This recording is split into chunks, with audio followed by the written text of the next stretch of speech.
Good morning, everyone. I'm Fran Gibson, president of Rossmore Emergency Preparedness Organization. I am delighted to have all of attendees here today. I want to welcome everybody who is on our Zoom with us for a most important topic, droughts and wildfire risks in the new Northern California climate regime. And we do indeed seem to be in the new climate regime. We are delighted to have two wonderful academics here, Jay Lund with UC Davis's Center for Watershed Sciences, and our Mike Grillo with Los Medanos Fire Academy. We are delighted to have both of them here. We also have Rebecca Pollen, our awesome Rossmore Landscape Manager.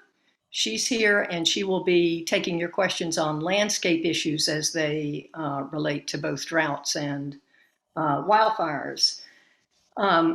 We also have Brad Waite, our president of Sustainable Rossmore. This is an historic first for us for EPO. We are co-sponsoring this meeting this morning, and I am hoping it'll be the first of many. Obviously, the emergency preparedness risks we face here are related to environmental that Brad and his wonderful group, Sustainable Rossmore, try to have an impact. They're an awesome group, and I want to welcome Brad and all of his Sustainable Rossmore members who are with us today. We are in our third excessive heat event in 3 weeks here in Rossmore in the American West. We've had 175 record highs that have been recorded in Northern California alone. July 9th saw Death Valley recording 130 degrees. June was the hottest month in hottest June in America's history. It is the fourth hottest worldwide, and June is the second hottest in Europe's history. It seems like in many ways we are living in Dante's Inferno. So hopefully we will come to understand more of the role that we personally and collectively can play in helping to reduce the excessive heat events. Hyperthermia is a very dangerous state for senior humans. It's a medical umbrella term, and it includes heat stroke, heat exhaustion, and heat stress. Rossmore EPO is in the process of developing a tip sheet on this major emergency issue for senior residents, and I've completed it. I want to share it with board members and people inside Rossmore, and then we'll send it out to be vetted by medical experts who can make certain the information is correct.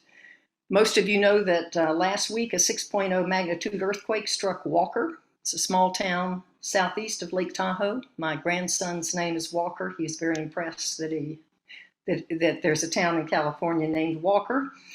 And I have some questions to ask you if you're a Rossmore resident, and you are sitting here watching the Zoom with us this morning. What in your house could fall, hit, fly, break, tip, bruise, or cut you in a major earthquake? Have you secured your space before the next big one hits? Please do that. And do you know how to duck, cover, and hold on during a major earthquake? Please go to our Rossmore EPO website. It is rossmoreepo.org. You go to resident resources, and you'll find there wonderful videos on how to prepare yourself to drop and to duck, cover, and hold on during a major earthquake. This is very important whether you're in a car, a wheelchair, a bed, wherever you find yourself. We need for Rossmore residents to know how to do that. We do have two wonderful EPO members who've stepped up to do our annual September 18th fair, Rossmore Emergency Preparedness Fair. It'll be held September 18th from 9:30 to 1 p.m. in the Tahoe Room at Hillside, and we'll have a number of vendors there. We'll be getting a fuller announcement of what vendors will be involved in that. So we're very excited about that and happy, assuming that the COVID protocols allow us to still be back in place in person. We'll have our emergency preparedness fair. We also have our annual Great California Shakeout. It'll be held October 21st at 10:15. This is an international earthquake drill. It was begun in 2008 in California, and it is the world's largest earthquake drill. We will be having contest for neighborhood entry teams who will be having this drill with their neighbors. Again, we need to teach people the correct and best way, the best practice of staying safe in an earthquake. I've asked Tom Cashon to consider having a community-wide event somewhere in our community at 10:15 on October 21st, and I would ask George Ivanoff and Ann Peterson with the Rossmore News to cover it. Again, we need to teach people how to drop, cover, and hold on. I am meeting next week with County Fire's awesome community wildfire educator, Noel Cross. We're going to be talking about establishing a very exciting new program, Rossmore Home Fire Safety Assessment Program, where residents can benefit by having HERCON Fire County Fire Group come in and evaluate their homes for fire safety status. And our number one death and disability issue with fires in Rossmore is not wildfires, it is home fires. So this is an important program, and I am thrilled that she has asked EPO to participate in it. And again, it's what I call our multiplier effect. The more partners and stakeholders we can get in doing the same emergency preparedness messaging, the better. And then, saving the best for last, our first in-person clubhouse meeting will be on Monday, August 16th at 9:30 in the Fireside Room at Gatehouse. We'll be hosting Golden Rain Foundation CEO Tim O'Keefe and Public Safety Manager Tom Cashon. And they're going to speak on Golden Rain Foundation's Emergency Operations Plan and its impact on resident safety and resilience. Please note this is not a first Monday meeting. It is because of their vacation schedule. We're going to do it on August 16th on Monday.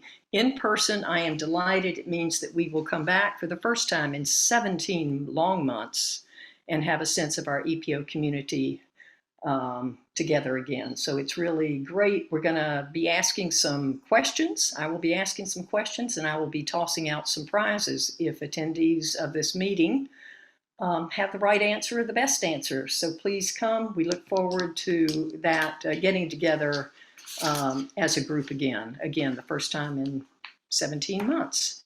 So Brad, let's turn it over to you for your announcements from Sustainable Rossmore. Thank you very much, Fran. And Sustainable Rossmore is very pleased to be part of this fairly historic event today and impactful event.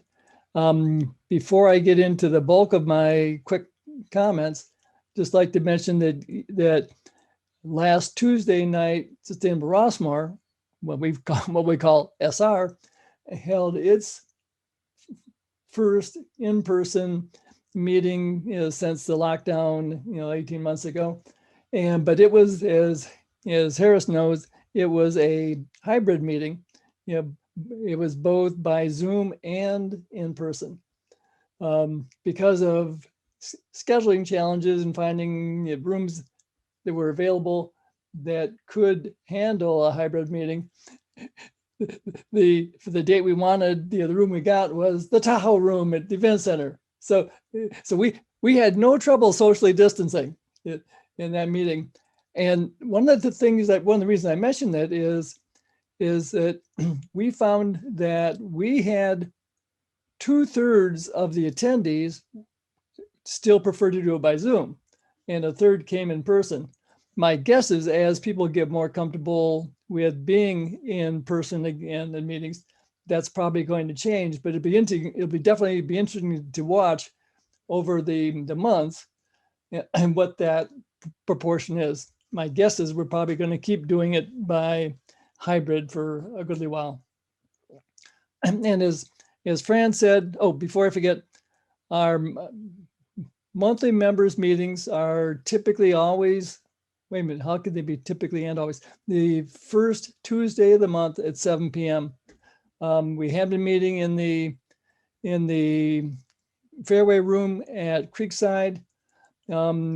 It's still TBD as to whether or not we'll continue there, because as of now, the two big meeting rooms at Creekside, the Club Room and Fairway Room, are not capable of hosting hybrid meetings. I think that will change at some point in the near future. But so the as Fran said, sustainable Rossmore is very concerned about, the droughts, especially, the climate change, how to combat it, how to mitigate it, how to minimize it. And towards that, one of the, as I'm guessing most of you probably know, if you've been reading the Rossmore news, one of the major campaigns we're currently working on is called the Rossmore Solar Initiative, which is also known as mutual wide solar. We're trying to expand and broaden the number of manors that produce their own electricity by solar panels. And so one of the main reasons for doing that is to help residents save money on their utility bills, especially electricity bills. But also, ultimately, the goal is to create one or more microgrids in Rossmore, so we'd be able to store excess electricity that's generated, through the solar panels, and that would then be used to provide more electricity resiliency for Rossmore in the event of PSPSs, the power shutoffs that PG&E has started to make a better use of, as well as it should also reduce some of the likelihood that we'll be subject to wildfires due to and some of the challenges with PG&E delivering so much electricity into Rossmore Valley. So I think on that note, I'm going to do something that comes totally unnatural to me. Is I'm going to shut up for at least a little while, and I'll turn it back to you, Fran. Thank you, Brad, and welcome as a new partner with Rossmore EPO. We're delighted Sustainable Rossmore is with us today.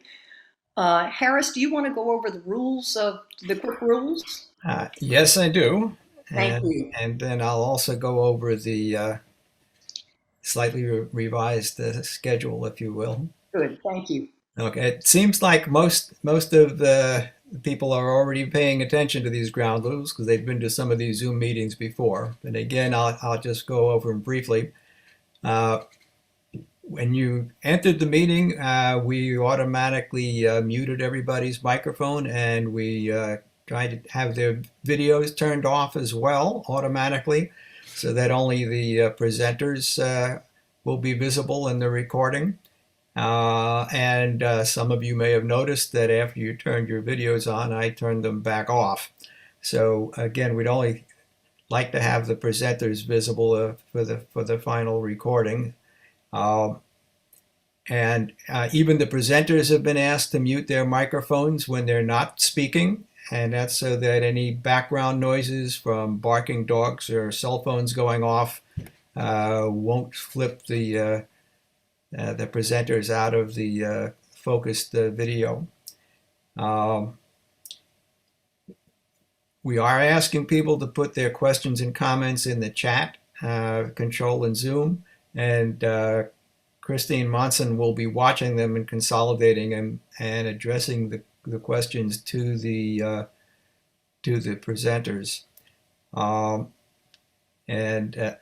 We do have one time constraint on the wildfire presentation, so we're asking you to put your questions in about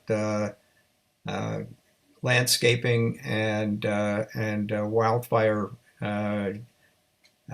landscaping considerations in early, so that after the first presentation, those will be addressed by Rebecca Colene and Mike Grillo.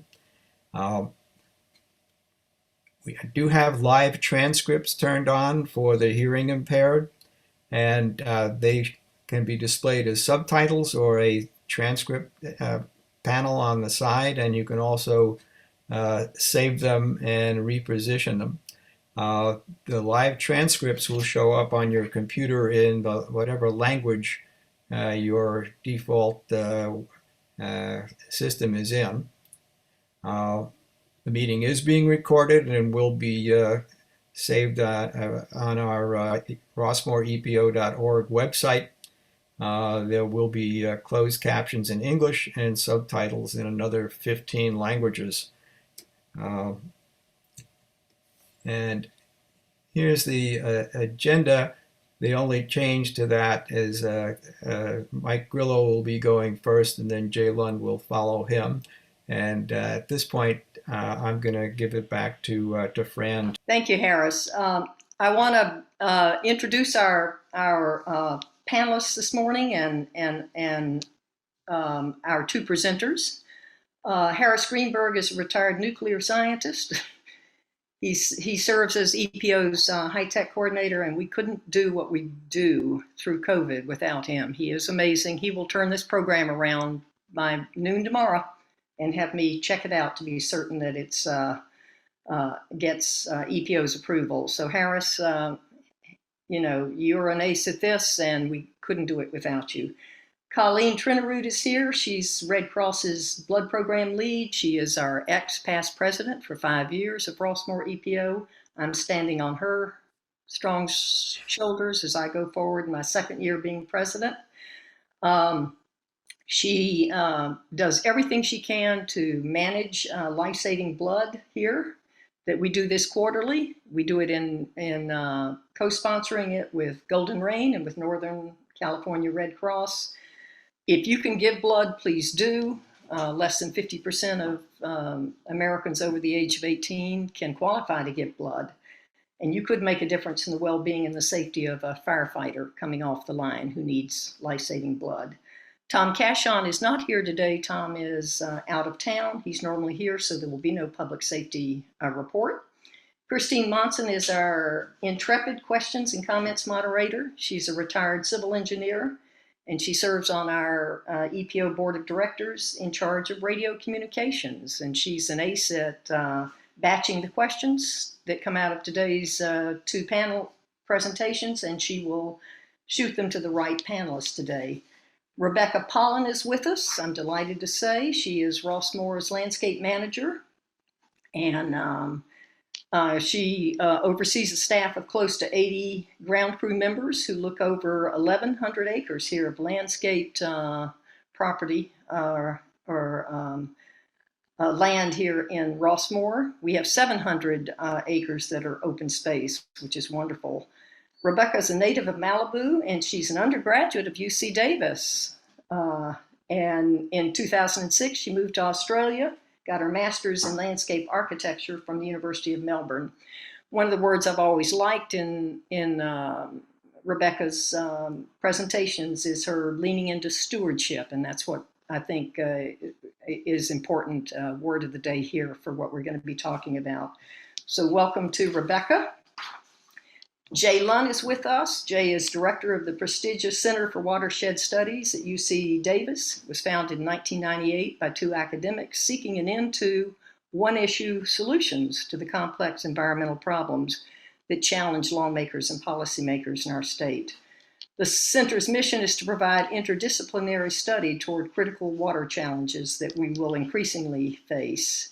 This wide disciplinary breadth includes biologists, geologists, engineers, economists, legal scholars, conservationists, and policymakers who are committed to understanding and solving California's major water management issues. California is now in its third driest water recording in 101 years, and the world has warmed close to 2 degrees Fahrenheit since 1900, and our climate future may include a decade or more of what Jay terms a mega drought. California has recorded 860 more wildfires this year than last year this period, and our Rossmoor wildfire risks mount as our drought conditions deepen. Jay is professor of civil and environmental engineering, and his center provides large-scale optimization modeling for our state's entire water supply, an important aspect of going forward with our water challenges. Jay's Calvin Project has won awards and recognition worldwide, and it is a model for solving global water shortages, which he predicts will escalate with global climate change. Jeffrey Mount, who's with the Public Policy Institute of California, describes Jay as one of the most important thinkers on California water issues today. And both EPO and Sustainable Rossmoor recognize our mutual good fortune in having this big picture thinker as one of our 2 Zoom panelists today. Climatologist Donald Wilhite, who founded the National Drought Mitigation Center, calls droughts the Rodney Dangerfields of America's natural hazards. Droughts can fell and have toppled entire civilizations, but they get little or no respect. Droughts remain our sneakiest of all natural hazards, says Wilhite.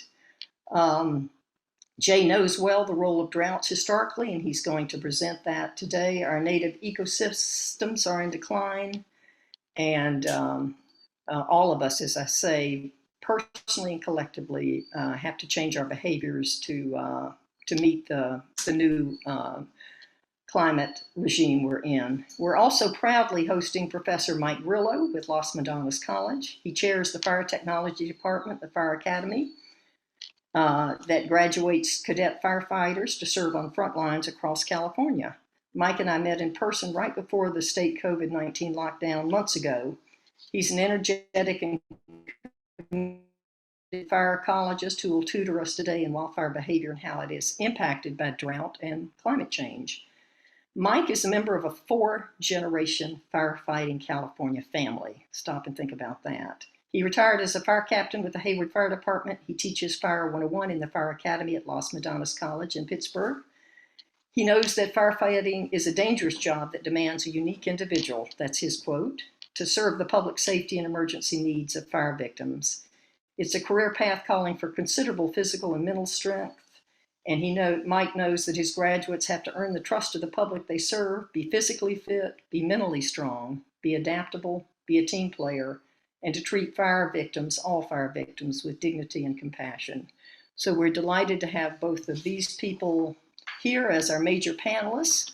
And Colene, I will turn it over to you now, please, for a brief announcement about our upcoming July 30th blood drive.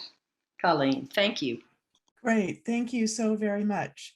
Thank you all who participate in supporting the Rossmoor blood drives, and thank you, Fran, for your support and articles in the Rossmoor News, and thank you, GRF and Channel 28.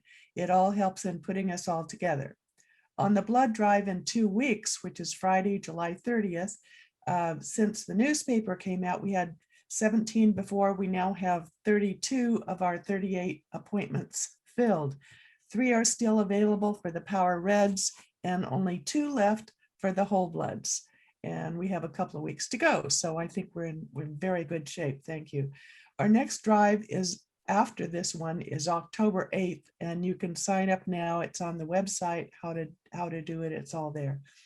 But 13 of 39 appointments are already taken for that one also. So sign up soon. I see a lot of smiles going on there, but it's really wonderful. Okay, so next year we have already scheduled, and you may want to put in your calendars, January 21st, April 27th, and July 15th. They're not available sign up yet, but they will be very soon. Okay, education time. Power Red donations are similar to whole blood donations, except a special machine is used to allow you to safely donate 2 units of red blood cells during one donation, while returning your plasma and platelets to you. It takes a little bit longer, but 2 instead of 1. The specific requirements are rather interesting for Power Reds. They are, Power Red is for type O, both positive or negative, A negative or B negative donors. Your donation frequency is only 3 times a year or every 112 days. You must be in good health and feeling well. Male donors have to be 5'1" tall and weigh at least 130 pounds. And this is so weird for the female donors. We have to be at least 5'5" tall and weigh at least 150 pounds. So there you are. If you qualify or want to ask any questions about Power Reds, please feel free anytime, call me on the phone.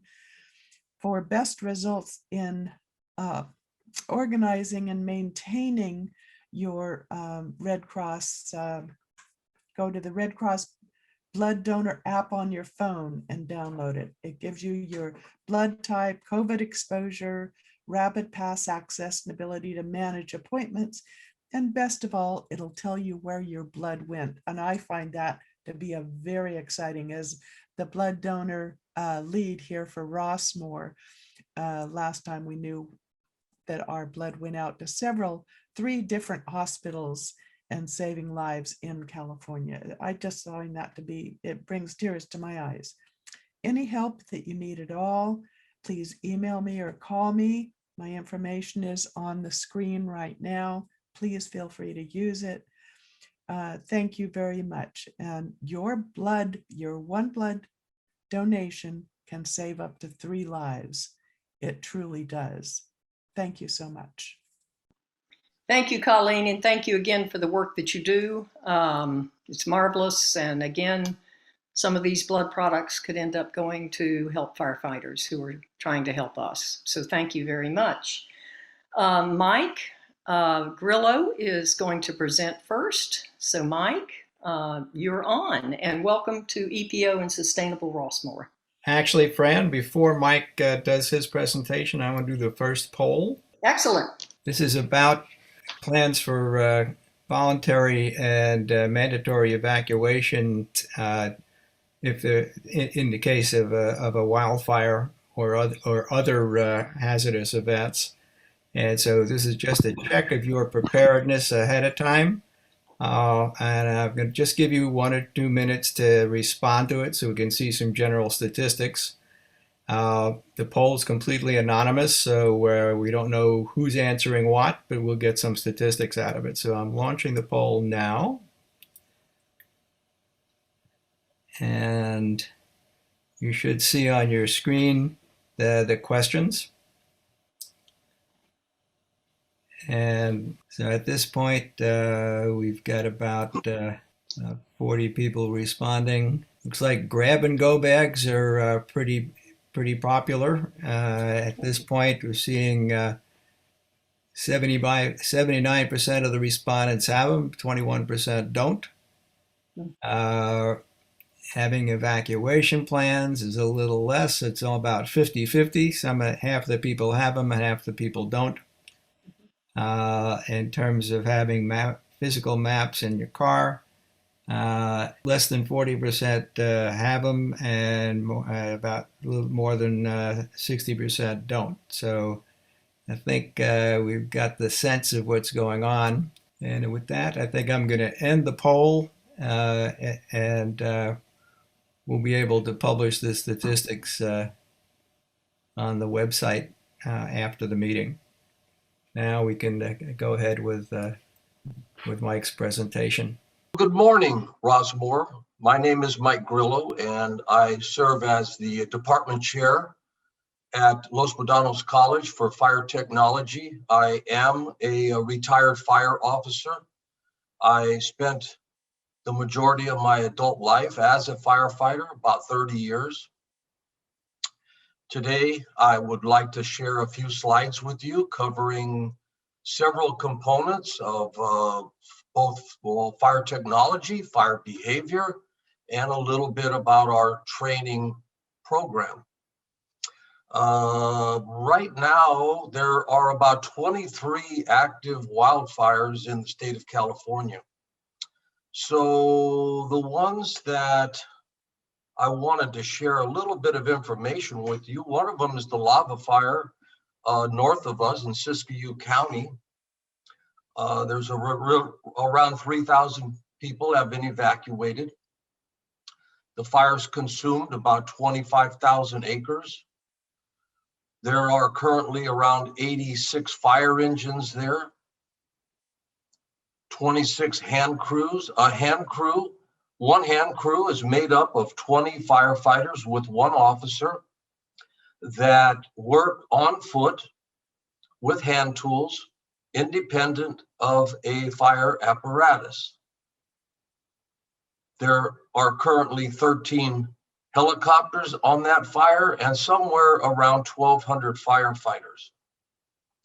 The reason I think some of these numbers are important to us is in the state of California, we do have limited fire resources. We don't just have thousands and thousands of firefighters. But the ones that we do have, I'll talk to you about just in a few moments. Not far from the lava fire is the salt fire. Shasta County, 700 people so far have been evacuated. The fires consumed around 12,000 acres. 41 structures have been destroyed. There are currently 400 plus firefighters on the scene of that fire. And within 60 miles of that fire is the Tennant fire. 10,500 acres have been destroyed, 21 homes destroyed, and again, 575 firefighters on scene trying to battle these fires. So if we added up all 23 current wildfires burning in our state, you'll see that a lot of our resources are busy. They're busy.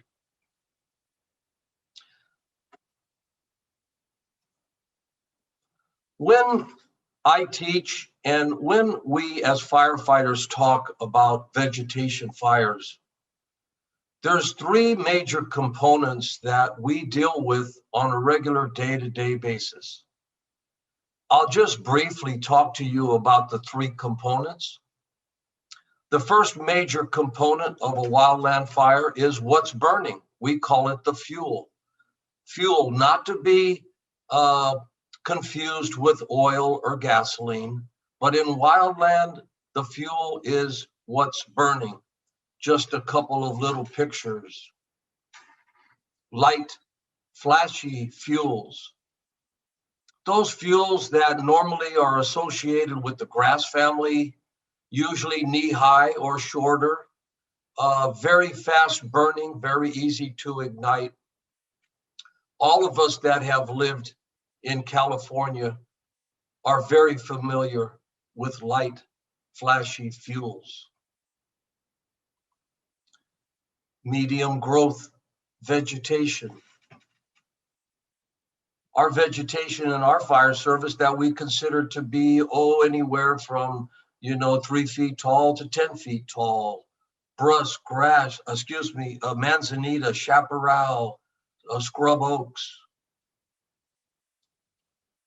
And then, of course, the ones that seem to get all the attention, the heavy timber. Those tall timbers that we see up and down the state of California, coastal regions here in Nevada's foothills, etc., that can burn for days and weeks. The light, flashy fuels, the medium growth vegetation, and the heavy timbers are the three components of our vegetation fires. Those of us that are dealing with fighting the fire are dealing with these three types of fuels. Always remember that even though many firefighters are actually assigned to fighting the fire, there will always be some firefighters assigned to what we call structural and safety. In other words, there'll always be firefighters that are assigned to try to protect structures that might be in the same area as these wildfires. And so you may hear, if you're listening on PowerPoint or other radio frequencies, you might hear some fire companies get an assignment called structure protection. And firefighters are also trained in how to do that. And I'll talk a little bit about that in a few moments. The second major component of a vegetation fire in wildland and in firefighting terms is the weather. And Fran and others have already touched on heat waves and droughts, cyclical climate change, regional weather patterns. Wow, wow, wow. Well, not only do we have to be concerned with that part of weather, but for firefighters, the second part of weather conditions that is extremely hazardous to us is the wind. The wind. The wind can push a fire faster than we can control it. The wind can push a fire in directions that we don't want it to go. And so the wind is usually not our ally.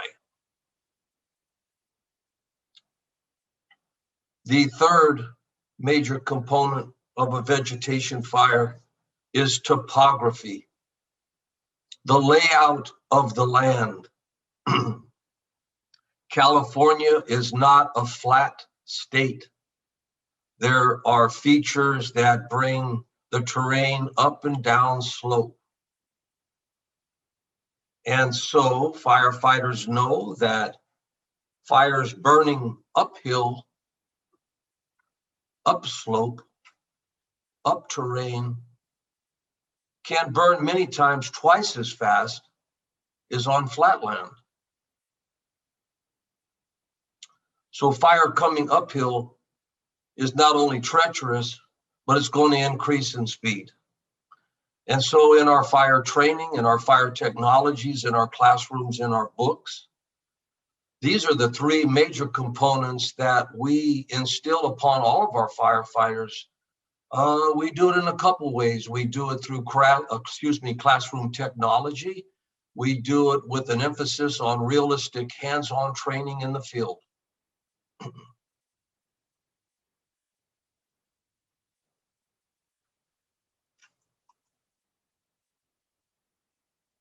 94% of California has drought conditions ranging from moderate to severe. We've already experienced, as Fran said, more fires this year than at the same time last year. Last year, around this time, around 9,000 wildfires consumed 4.2 million acres. We've already consumed more acreage due to wildfire this year than at the same time last year. Actually, if you wanted to know, it's about 5 times as much. Last year, unfortunately, we saw the destruction of over 10,000 structures and 33 fire deaths.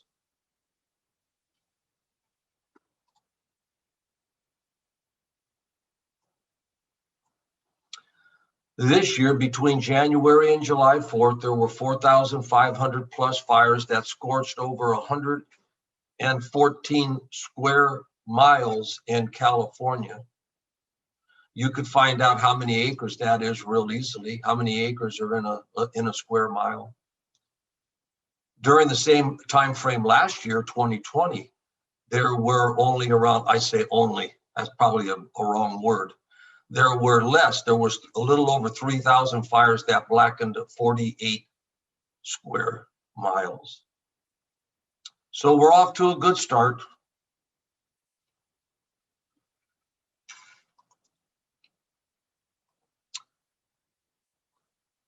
All firefighters in California receive a minimum of 72 hours of wildland training as part of their recruit training. All firefighters then receive additional annual wildfire training every spring.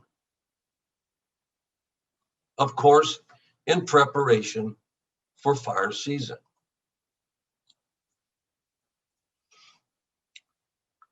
It looks easy at first. You're on flat land. It's a beautiful day. There's no smoke. There's no heat. But then when things start to get more realistic, firefighters begin to realize the dangerous part of the job. And this is where not only the classroom technology takes over, but we also have physical fitness requirements.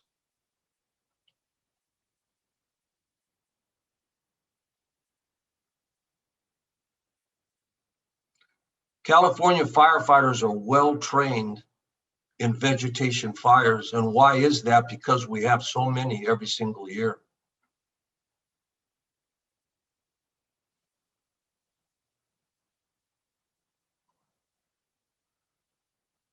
In Contra Costa County, you have a very upbeat and professional fire service. You have 24 stations in your county fire department. That's in addition to other fire departments within the county. San Ramon, Moraga, East Contra Costa, they have their own fire agencies. Contra Costa County has 24 staffed fire stations. In case you were wondering, engine companies are fire apparatus that carry personnel, water, fire hose, and a pump. Whereas ladder trucks are much longer in nature and carry an aerial device, ground ladders, and forcible and rescue equipment. Right now, your county fire department has 19 engine companies, 5 truck companies. You might like to know that you also have, I think I have a misprint there, you have 18 wildland fire apparatus. That is the picture in the top center. These are short chassis, 4-wheel drive apparatus that can go off-road. And your department has 18 of those. Excellent. You have dozers that can go out with fire officers on board, and you can cut fire line. Your department has 2 helicopters. I believe they're housed over at the airport in Concord. Now, I don't work for Contra Costa County Fire, so I don't want to go into all the things that they do and have. But in a moment, I'll give you some information about people that can do that for you if you choose to. So engine companies, truck companies, and wildland apparatus, dozers and helicopters are the units that we're going to be using to try to combat these types of emergencies.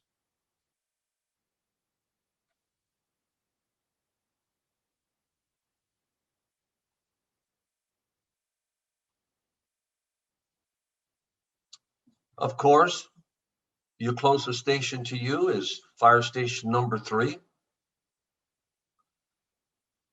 That station is manned 24 hours a day, 7 days a week, 365 days a year.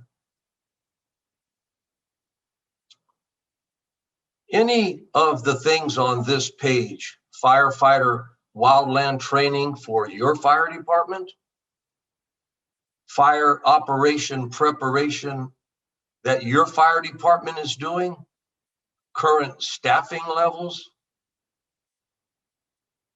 Your fire department has alliances with CAL FIRE. CAL FIRE is the state of California fire department. They run up and down the state. You also have alliances with neighboring fire departments. And at the bottom,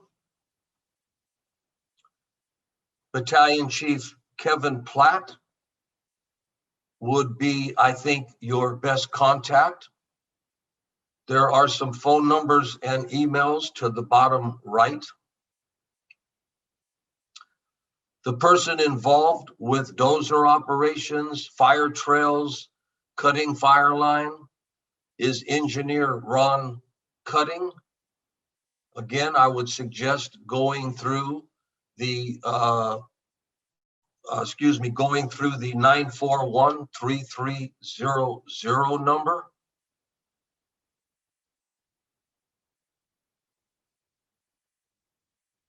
There is also a fax number listed as well as an email address. Always remember, If you are home, you may dial 911 for any fire or EMS emergency. There is also a cell phone dial up at the bottom of the page. Your fire department in Contra Costa County is very proactive, a top-notch agency with well-trained personnel.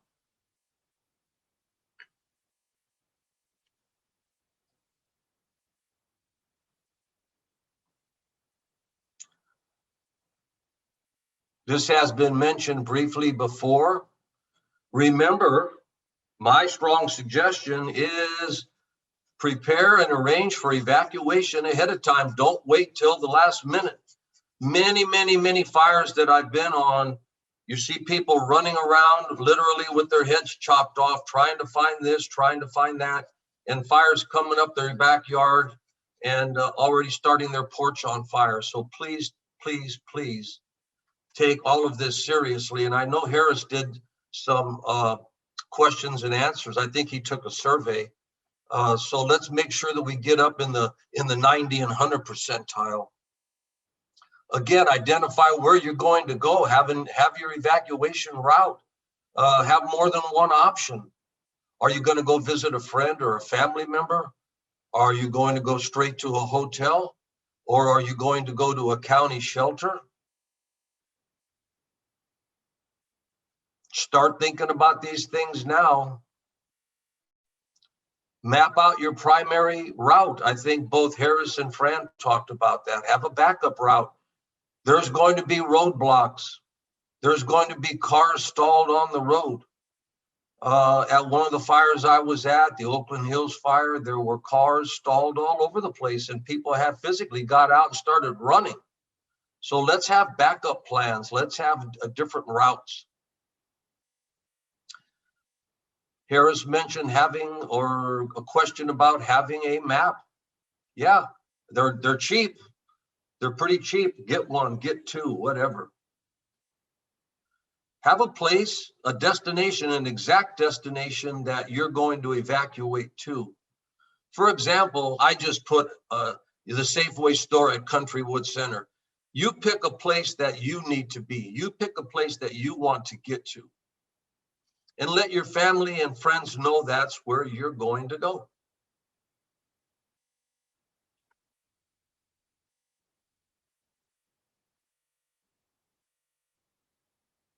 You could even have a little evacuation plan in writing with any pertinent information, addresses, phone numbers. I don't know about you.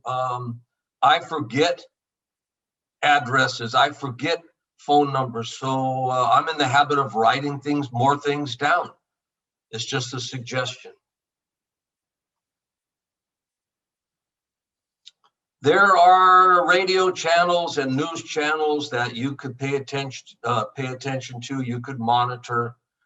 And as I said before, I don't know, Fran or Harris, do you guys ever listen or check out Pulse Point? I have it on my phone. It's marvelous. Yes. Okay. Maybe at some point in the future, maybe you could share information with some of the Rossmore folks. Great idea. Okay. There was mention of a go bag. Well, take a look. What are we going to do? What are we going to do for a go bag? This is not a go bag. If you can't pick it up, if you can't carry it, leave it. You've got to get something that's manageable. Evacuating during a wildfire is a terrifying experience. The people that I've talked with and dealt with in my career, it was terrifying, maybe one of the most terrifying things in their life. It's difficult to think accurately when literally fire is kind of licking at your heels. All of us need to be prepared for evacuation by having a go bag, and I'll talk a little bit more about that in a moment. It is recommended that one bag be packed for each family member and a smaller bag if you have pets. You can purchase these. I mean, you could make your own. You could purchase a small one at a store. You could order them online. And then let's talk about this go bag here. All right. So what are some things that I think we got to put medication in there. We got to put our medications in there. Any medical supplies that we need and to sustain us. And then, of course, anything that your pet might need. Maybe your pet takes a prescription. I don't know. But I think these are right off the top. These are the things that have to go into that go bag. You might also want to put or attach to the handle an extra set of car keys. At my house, between my wife and I, car keys still get lost. I don't know how. I don't know where they go. The dog must eat them. I say family heirlooms. Now, don't get carried away. You're not going to be able to put some big old art project in a bag. But maybe a piece of jewelry, maybe some keepsake that your grandmother or someone gave you. Important documents. We could get carried away here. I've got a friend, he's got important documents that date back like 25 years or something. It's not going to fit in the bag. Maybe the deed to your home, maybe your bank book, a passport, a birth certificate, maybe something along those lines. You could make very easily an inventory of your home contents. You could do it in a couple ways. You could write it down, or you can use your cell phone and take some pictures of home contents that you want to be able to recognize at a later date, maybe even for insurance purposes. Maybe a computer backup file. Maybe you've just downloaded a whole bunch of stuff onto a flash drive and you throw it in your bag. Cell phones are going to be good. They may not always work, but I think we should have one with us and take our charger along with us. Now, you'll see on some websites about other things, put all this other stuff. I don't know about this. Now, look what it says. Some of the other websites put water, food, hygiene, clothing. In my opinion, they're not going to fit in that little bag. So what I do is in the trunk of my car, I just have a little bit of water, a couple of what we call MREs, meals ready to eat. Same thing that the military uses, same thing that duty firefighters use when they're on an emergency, MREs, meals ready to eat. If you wanted to put, say, a roll of toilet paper and you wanted to put a change of clothing, put them in the trunk of your car and just leave them there. Put something you don't need today or tomorrow or to go to church on Sunday. Just throw it in the back and leave it there. And then you'll have it with you if and when you might need it.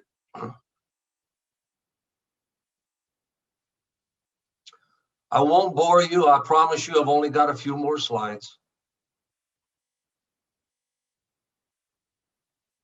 I also encourage you to bring in flammable objects from your porch and maybe put them into your garage on red flag days. Now, these are things that are flammable that you can manage or carry. I would not suggest lifting up your patio cover if it's made out of wood and trying to put it in the garage. You're probably going to break your back. But if you can pick up, say, a lawn chair or maybe some other things that are on your porch, this is one of the first things firefighters do when they come to your home for structure protection, is they will try to remove flammable, highly flammable materials that are very close to your home. It says it's recommended to leave your lights on. I want to also include, if it's possible, close your drapes, shutters, or blinds. We will also do that when we get to your home. It kind of reduces the fire's, sometimes flames, ability to penetrate through glass. Just a few things about Los Medanos College. We do have a fire program that right now probably has around 400 students in the whole program. The fire technology program leads up and brings them to their fire academy. The fire academy takes the cadet out of the classroom and puts them on the drill ground. They spend about 500 hours with us doing hands-on. It's a very disciplined, a very regimented, somewhat militaristic program where cadets learn basically the discipline portion of our job. Standing in the bottom right is the class of my last class of cadets that graduated from our fire academy. About 78% of them are already employed as firefighters. We don't downplay the educational part of the program. We do offer an associate's degree, an associate's of science degree in fire technology at Los Medanos College. So a student can get well-rounded. For future, if you wanted to, you could invite any of my staff. These are all retired fire personnel. They teach different programs in our at Los Medanos College. I've given you their email addresses in the event that you wanted to communicate or get further information. Towards the bottom of the page, you see EMS 10. All of our cadets need to be emergency medical technicians. That is our lead instructor. In the event you needed or wanted to talk about any other medical components like CPR, first aid, Gretchen Medell is our contact person. And I've listed also her email address at Los Medanos College. These personnel were all handpicked by me. Why? Because they do what they're supposed to do. They teach young men and women to be firefighters. The governor of our state has a $2 billion proposal. What's the proposal include? Well, first of all, 12 new Firehawk helicopters like you see in the top right-hand corner. These are the helicopters that are able to carry fire retardant as well as personnel to the scene of a vegetation fire. The proposal would also include 7 new C-130 fire retardant aircraft like you see in the picture on the far left. I'm glad to hear that our fleet in the state of California, our fleet of aircraft now are starting to age. Would also include 33 more hand crews. There's one hand crew in the bottom right-hand picture. Again, 33 would give us over 600 more ground firefighters. Very, very important. These people don't get much credit. You don't see them very often, but they put their life on the line on a regular basis. 1,399 more seasonal firefighters. I like this also. This encourages me to think that we're on the move. We're going to get more people, more equipment. Why? Because we have more fires.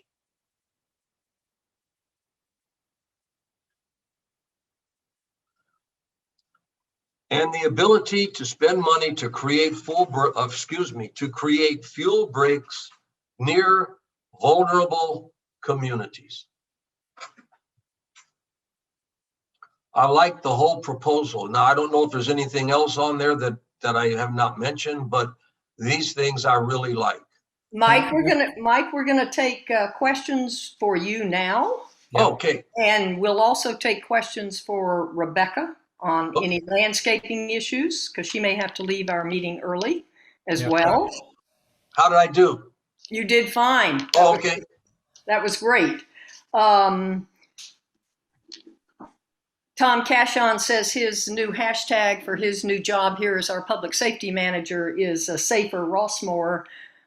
Mike, your presentation makes EPO need a hashtag called Readier Rossmore. Thank you for that specific information on what residents need to do here. We have the yo-yo mantra going. You are on your own. No one is going to bring you the food, the medication, the water, the personal supplies for you and your pet. No one here or outside of Rossmore is going to do that for you. You have to ready your own household to get yourself prepared for the next disaster emergency here. And we know something's coming at some point. Thank you, Mike. And now we'll turn it over to Christine to send you some questions.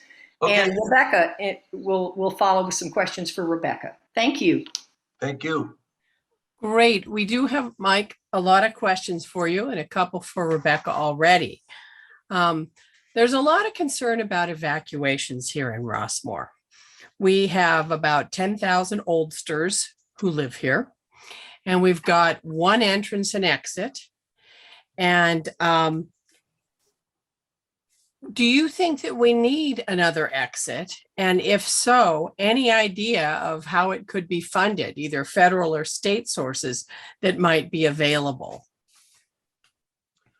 Well, first of all, let me say, I do not know the history nor the geographics of Rossmore, being that I did not even work in this county. But I will say this, that I think it makes sense that, you know, the more opportunities that we have to exit someplace is probably makes it a little bit easier for us to get out of a certain spot. But I can refer you to Jim Huntsey, Huntze, Jim Huntsey, Contra Costa County Fire. And I think he could probably answer that question specifically since he works directly there. Jim Huntsey, Huntze. Okay.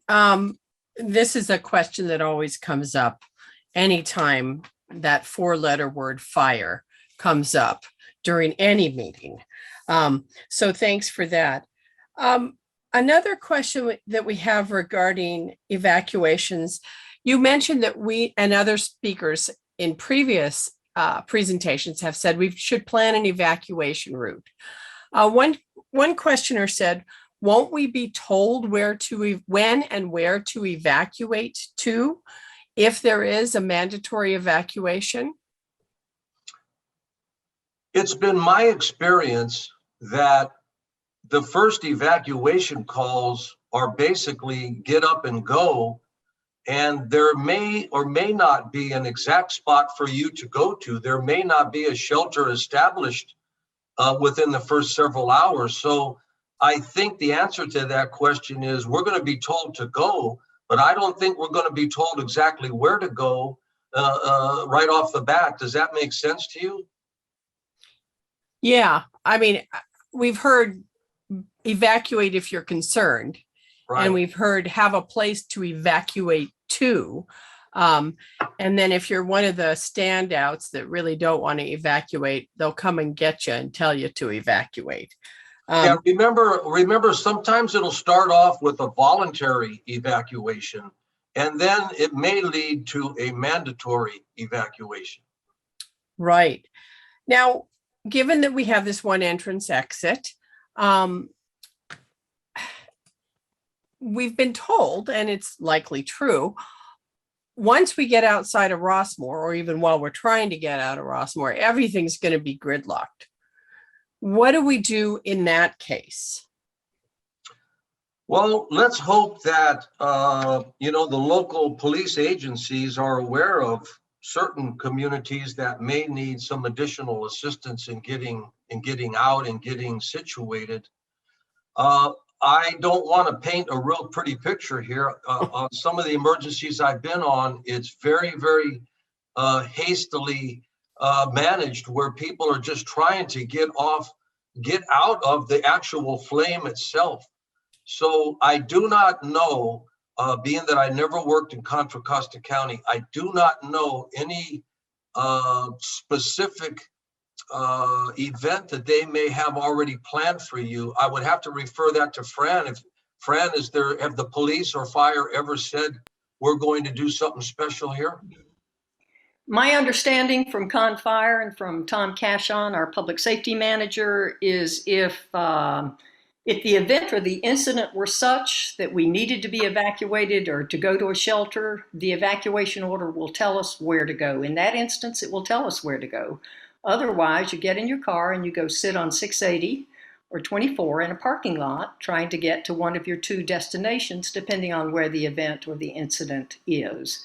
When Tom is back in August for our meeting, we'll ask him specifically that question because I know residents obviously are concerned and we have a right to be concerned.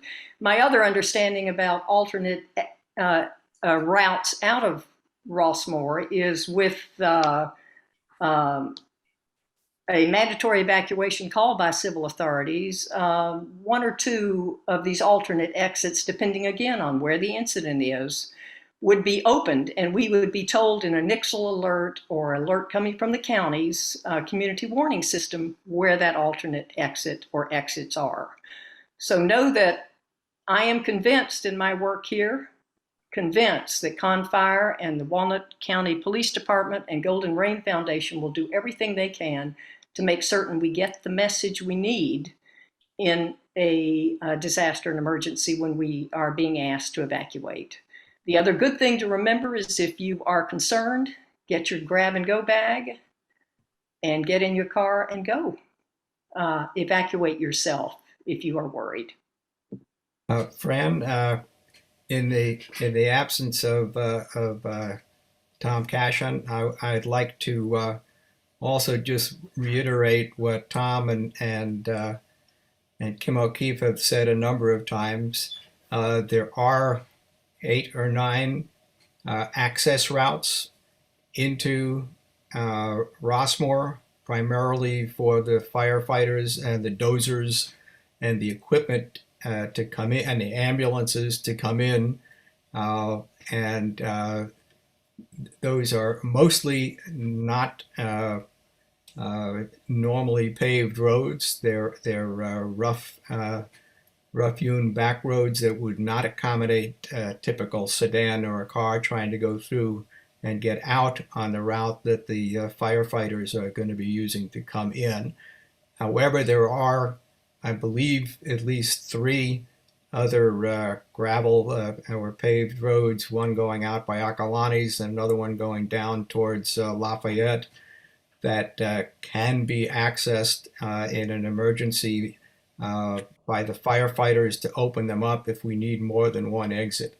And the other aspect of it, with the emergency operating plan that they've developed, they designated 8 emergency management zones within Rossmore, and any kind of evacuation would be done one zone at a time. So it's not going to be 10,000 people trying to get out at once if they pay attention to the emergency operating plans.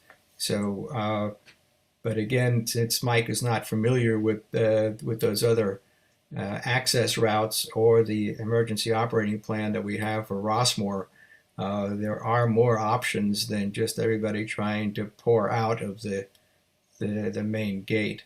And again, what the police department has said too is they're going to be using one side of that to bring ambulances and emergency equipment in, and the other side of that to take people and equipment out. That's it.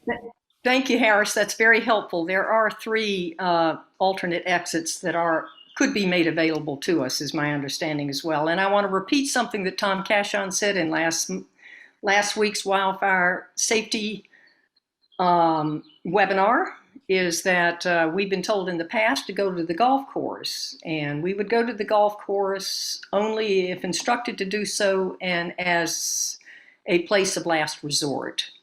So keep that in mind. The message has changed since it was given to us 3 or 4 years ago by Con Fire. So keep that in mind. You don't just head for the golf course if you see smoke.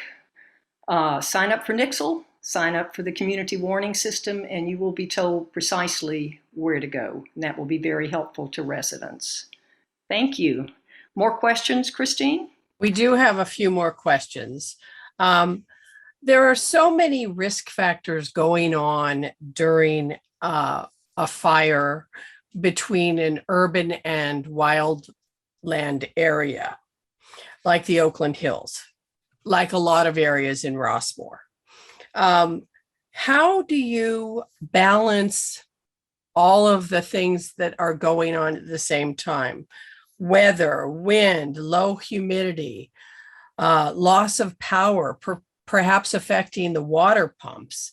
How do you respond and address all of these issues at the same time, Mike? Well, each fire department has several high-ranking fire officers, very experienced fire officers on duty every day. We're called battalion chiefs. And at an emergency, there's always one high-ranking officer in charge. We call that person the incident commander. So now the incident commander has to take into consideration their training, their experience, what happened last time, what the needs are. And we do have incident command teams that respond on request and begin to interact with the incident commander and start to deal with each of these command team members deals with a specific problem, maybe PGE or HP or your police department, or maybe one person deals just with the ambulance company. So it's not going to happen quickly. It's going to take your incident commander a little bit of time to get situated. The first thing they're going to be looking at is basically, we use the word RECEO, R-E-C-E-O. The R stands for rescue. That's kind of our primary. Next is exposures. Where the fire is, where it's going to go. That's an exposure. Then the C, confinement. So this is how we start to break it down. Rescue, exposure, then try to confine it. Then if we can, try to extinguish it. So it's going to take us some time, folks, but your officers are very well trained in all the things you're talking about. Great. A few more quick questions, hopefully. Okay. What are the 3 types of fuels that you mentioned in your presentation again? The first one are the light, flashy fuels, which are usually from the grass family. Then we get into the medium growth vegetation, what would be shrubbery, bushes, small trees.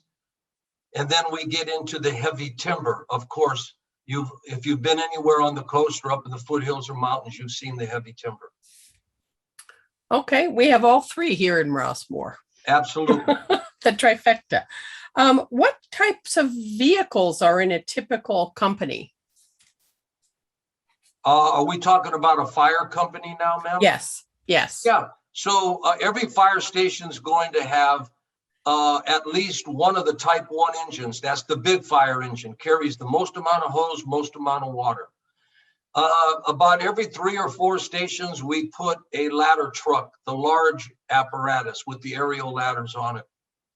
And probably in your Contra Costa County, almost every one of your stations, not all of them, but almost every one of them has an off-road fire apparatus, a wildland fire apparatus that's capable of going 4-wheel drive and delivering water up into the foothill or up into some gravel or whatever.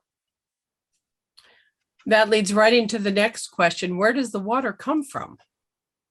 Well, there you go. 2 things. First of all, every fire engine's carrying somewhere around 700 gallons of water. That sounds like a lot, but it's really not. Now, we also have what we call water tenders. You might see it on PowerPoint. They'll put WT. Water tenders can carry anywhere from 2,000 to 2,500 gallons of water. Now, the thing you want to remember is firefighters are also trained in water conservation. That's why you're going to see a lot of people using hand tools, shovels, rakes, chainsaws. It's a combination attack of firefighters along with hand crews and aircraft. Okay, a couple more questions for you. Let's see. One person observed that there weren't many women in the graduating class in the photo you showed. Do you have women in your courses, and do they make it all the way through? Absolutely. I have no control over the amount of male-female ratios, but our program, the fire service in general, has somewhere between 10 and 15% females across the nation. And our program at Los Medanos College probably mirrors that. 15 or 20% of our students and cadets are females, yes. And last question. You said to lock our doors and close our windows. What about leaving your door unlocked so people can check on you or check on your home? You know, I'm thinking about my own home now. I'm thinking that if firefighters needed to get in, they'll get in. But and now, if I don't know who would check on your home unless you're you know somebody that's a security guard at Rossmore that's going to stay on the property. I personally am going to lock my front door and go. If a firefighter needs to get in, believe me, they'll get in. I hope I answered the question the best of my knowledge. You did, and we do have entry coordinators that check on their neighbors, and we have CERT folks that check on folks. I see. And we also, you can get a lockbox that has your keys in there, and you can let the fire department know. So if they do need to get in your house, they don't have to break down your locked door. So that's something that a lot of people here in Rossmore have done. Yes, firefighters are very familiar with lockboxes. So Fran, I do have a couple questions for Rebecca. Should we take those now? Yes, great. Yes. Okay. Given that you're the queen of landscaping here in Rossmore, who decides what the fire risks are and the risk, who does a risk assessment, and are those available? So there is no official risk assessment. Every year, two things happen. The Contra Costa Fire Department, Fire Protection District sends in inspectors, and they check our fire breaks, and they also walk around buildings looking for things that are worrying to them, and then they make recommendations to us, which we are then always happy to complete. And there are some cases where there are areas that are very similar to those that they've recommended that they have not called out for one reason or another. But we can then gradually make a plan to address those areas also. I also walk around all of the fire break areas looking for things to recommend to mutuals. So those of you that are in certain areas of Second Walnut Creek Mutual, Mutual 8, all of the mutuals to some degree actually have experienced a large juniper removal program over the last couple of years. There are still areas of juniper that we are looking to remove, but unfortunately, you know, these projects are not free. We can get some grants for helping us to fund the juniper removal, but it does still cost quite a bit of money up front. So those come progressively. But to go back to the question, there is not an official fire inspection report that is available to the public, but the fire department sends people in. I also inspect. If people call and see something that's worrying, I'll go and check it out. Sometimes people call the fire department directly, which is okay. If they come out and they see something and they let us know, again, we're always happy to do it, as long as the mutuals have the funds available for that to happen. So that gets to the question of money. As a former director in Third Mutual, I know the answer to this, but I don't think everyone knows the answer to this. Who decides what comes first, flowers or fire risks? The boards, the mutual boards. So MOD staff works at the direction of the boards. So if we say, you know, hey, you really need to pave your streets, or hey, you really need to do one thing or the other, and the board says, well, we have other priorities, or we don't want to do that for one reason or another, then we work at their direction.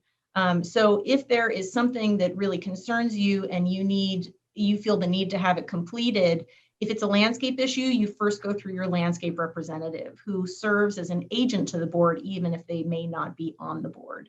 And then, they discuss amongst the board how they're going to prioritize funds and how they approve work.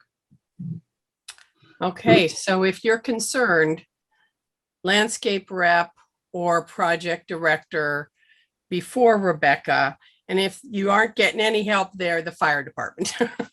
Yeah, I mean, if the fire department ever comes out and sees something that they think is an issue, then not only do we have more reason to address it, we also have backup to say to somebody, a board member or whoever, look, this really needs to be done. It's a lot easier to get the wheels turning in that way. And they're pretty reasonable. The fire department is not blind to the fact that the money is not unlimited. So they won't come out and say, hey, remove every one of this XYZ. They can look at something specifically and say, maybe that's an issue, maybe it's not. And they're also aware of the constraints between, there are certain trees, for example, that we can't remove because they're protected by the city of Walnut Creek, which is a good thing. But in some cases, those two priorities compete with each other. And that leads right into a shout out for you, Rebecca, for helping get the dead trees on Rockledge, where we just had. Luckily, it was mostly a grass fire. So one of the fuel sources, the firefighters were out there and they kept it from getting to the next fuel source.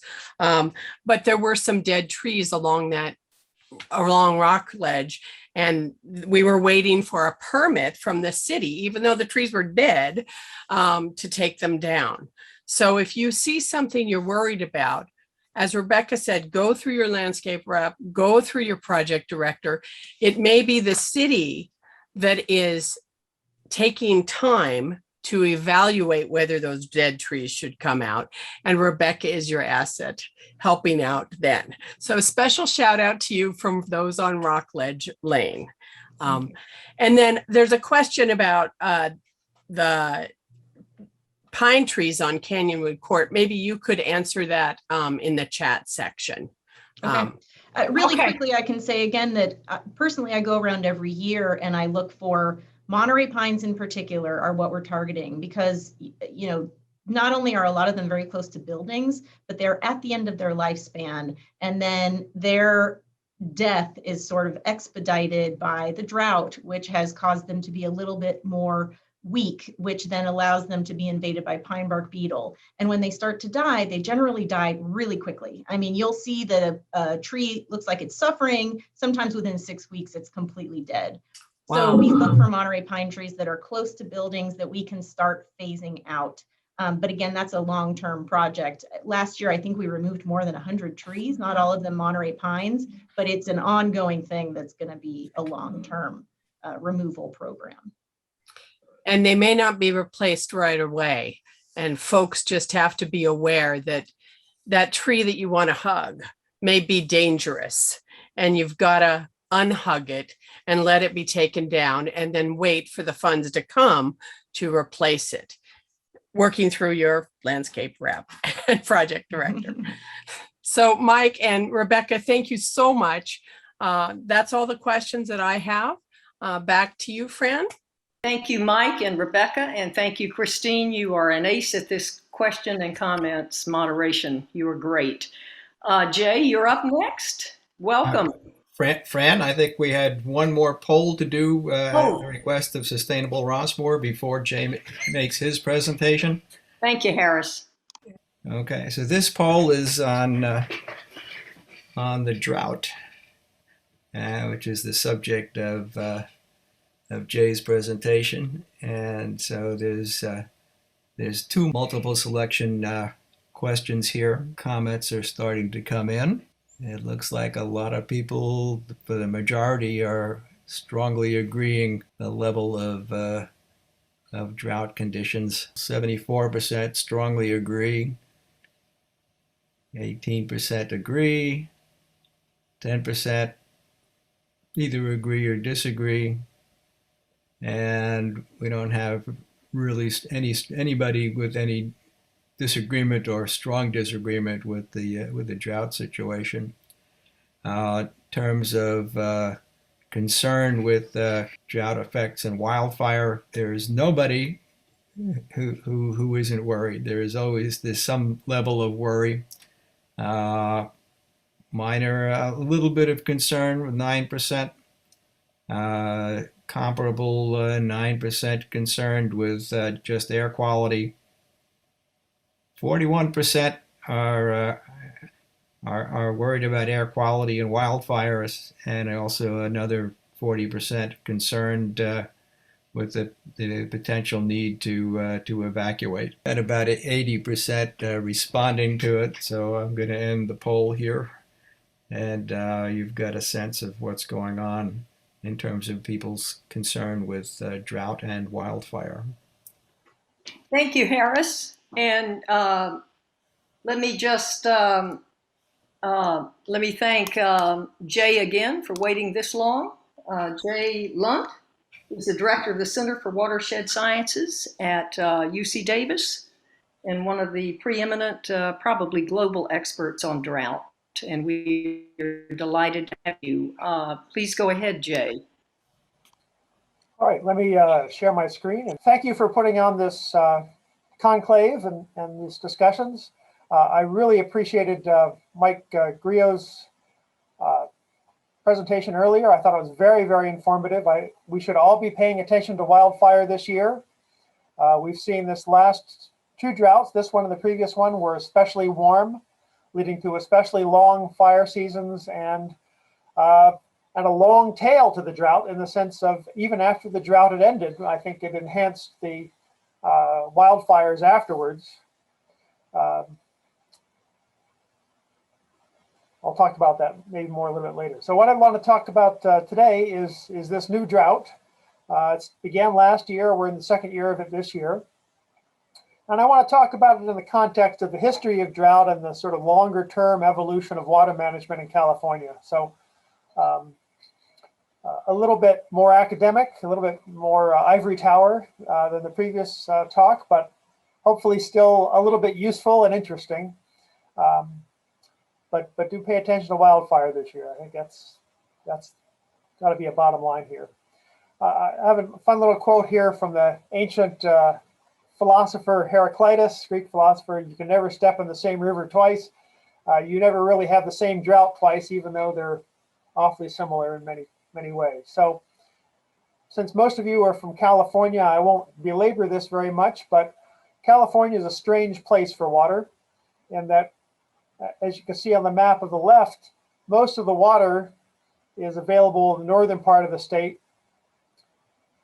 and in the eastern part, and most of the people are in the western part and the coasts and the south. Most of the agriculture also is not where the water is. It tends to be in the Central Valley, and particularly in this red part of the Central Valley, which is very dry, and then down here in the Imperial Valley. The dark blue areas here have about 60%, 2/3 of all the runoff in the state. The red area here is about 30% of the surface area of the state, and provides 0.1% of all the runoff. So where the water is and where the water demands are completely different places in many ways. They're also in different seasons. If you're like me from the East Coast, you're used to seeing farms that are irrigated by rainfall, and we don't have that here. We have basically irrigated land because our summers are very, very long. Every year, California has a worse drought of about 6 months when there's no rain, far worse drought than any farmer in the East has ever seen in the history of European settlement, for sure. The scale of California water is pretty large. Here's a map of the silhouette of Israel for comparison, and then my home state of Delaware for comparison. So we have a very large system where the water is not where we want it for human activities. And so the map on the right shows the huge amount of infrastructure that we've built in reservoirs, canals, systems like that, to move water around the state and across state lines from Colorado River into California. California has a lot of droughts. It also has a very dynamic economy, society, and climate. California's biggest water use is agriculture. California's agriculture has always responded to global market conditions. And in fact, California's entire economy is very responsive to global conditions, global market conditions. And it's this economic structure that drives most of our water demands. Certainly for agriculture, but also I think in cities, certainly on the industrial side. Droughts are really pivotal events in water management. We have a very dynamic society and economy, and so it tends to get a little bit out of whack with water management.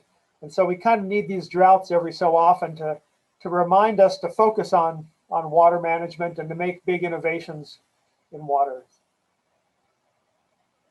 Every time we see a drought, we see some major innovations, both to institutions and infrastructure and technology and human behavior as well. Most recently, last couple of droughts, we've been seeing some very major wildfire impacts, particularly as we have warmer droughts. This drought and the previous drought were both much warmer. I think this is definitely a result of climate warming. So we can expect more of these. So a greater tie between two of the signature disasters of California, droughts and wildfires. You all are very familiar with the seasonality of water in California, very long dry season and a relatively short wet season. I want to put that in comparison to our interannual variability, the wet years compared to dry years. And what those of you that remember your statistics or has some statistics, the coefficient of variation is the ratio of the standard deviation to the average. And you see that if you're from back east, someplace like Delaware, where I'm from, it's very boring. We have a very low ratio of the variation to the average. And if you want things to get really weird, you have to go out to California. And then Southern California is, of course, even weirder. So we have more flood years and drought years per average year than any other part of the country. So not only do we have a lot of variability within a year between seasons, but our wet years are wetter and our dry years are drier, and they happen more frequently than most other parts of the country, than any other part of the country, really. You can see here over time, the droughts here in blue. We have a lot of them.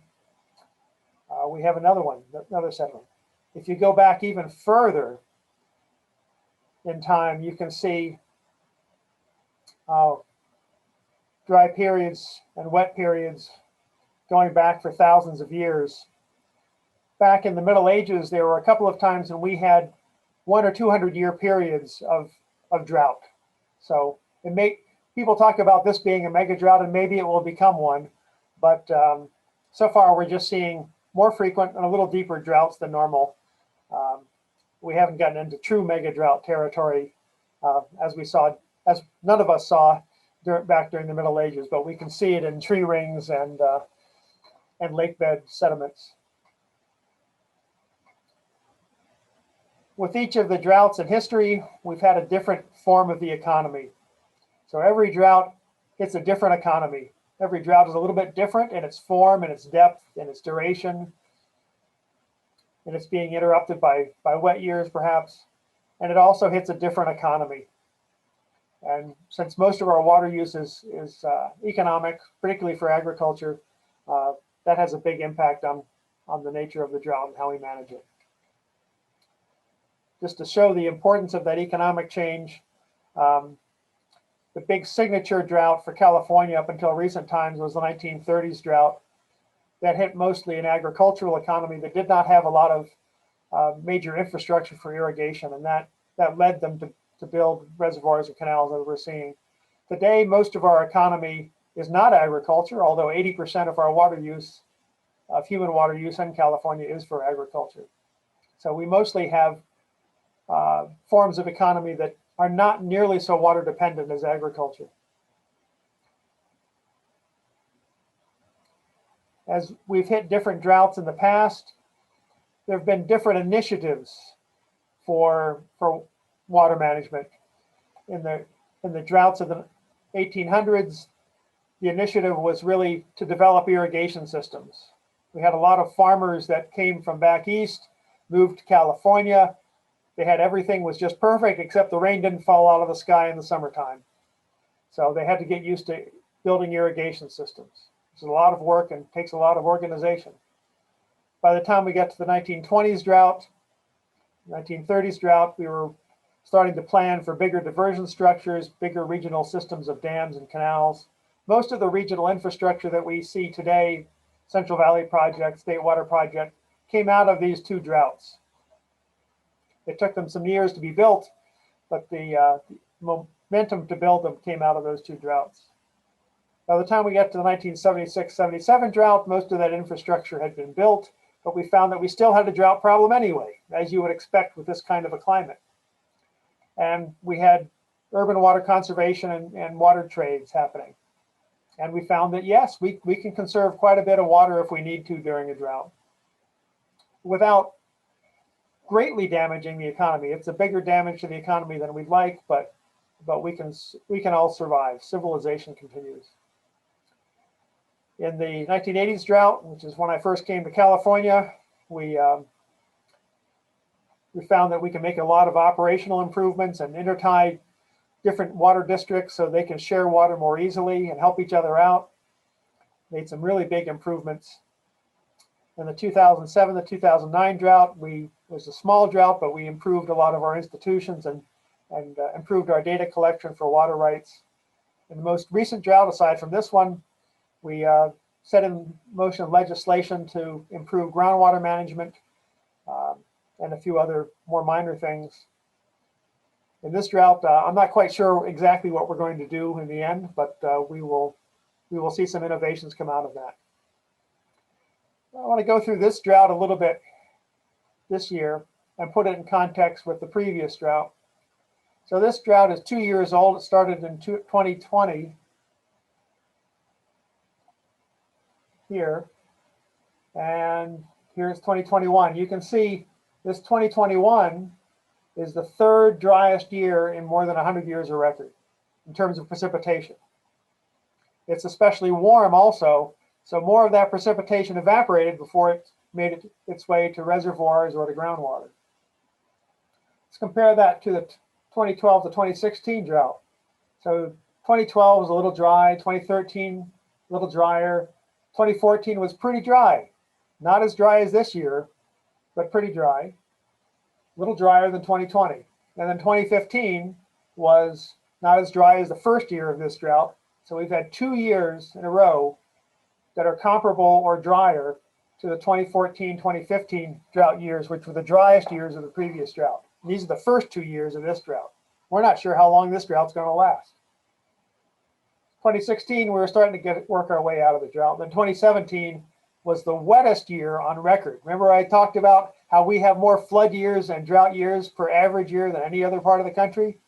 Back to back, we often see them. Drought year, flood year. Just to show you the reservoirs during these two droughts. So here's the major hydrologic regions of the state with the capacity of reservoirs. We'll make these slides available so you can look at this later at your leisure. But I want to point out that in 2014 and 2015, we had more water in the Sacramento Valley reservoirs than we do today in the second year of this drought. And this was the third and fourth years of the previous drought. San Joaquin Valley, however, is in better shape today by the order of about 2.5 million acre feet than it was during these 2 years during the previous drought.